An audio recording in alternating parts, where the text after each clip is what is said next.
আজকে আমাদের সবাইকে একটা কথা মনে রাখতে হবে, দেশ বাঁচলে আমরা বাঁচবো, দেশ না বাঁচলে আমরা বাঁচবো না। আর দেশের বাঁচা মরাটা আমাদের হাতের উপর নির্ভর। এবং এই দেশের মৃত্যু ঘটানোর জন্য ভারত আজকে কি হয়ে আছে? উন্মুখ হয়ে আছে। সো এই উন্মুখ থেকে আমাদের বের হয়ে আসতে হবে, ভারতের সাথে দাঁতে দাঁত রেখে কথা বলতে হবে। এবং কথা বলার মানেটা কি? আজকে ভারতকে আপনার পাসপোর্টে আপনি যেমন লিখছেন এক্সেপ্ট ইসরায়েল, আপনি আজকে লিখে দেন এক্সেপ্ট ইসরায়েল অ্যান্ড ইন্ডিয়া। আপনি বাংলাদেশের পাসপোর্টে লিখে দেন এক্সেপ্ট ইসরায়েল অ্যান্ড ইন্ডিয়া। দেখে এই দেশে কোনো মানুষ মারা যায় কিনা। ইন্ডিয়ার জন্য হাসিনা বলে গেছিল যে আমি চলে গেলে দেশে দুর্ভিক্ষ হবে। ইন্ডিয়া বলছিল হাসিনা চলে গেলে দেশে দুর্ভিক্ষ হবে, এদেশের মানুষ বিনা চিকিৎসায় মারা যাবে।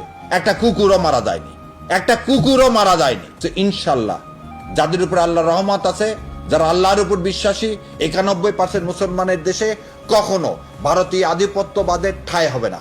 এখানে আমরা আজাদি চাই। আজাদিতে আমরা কি করতে চাই?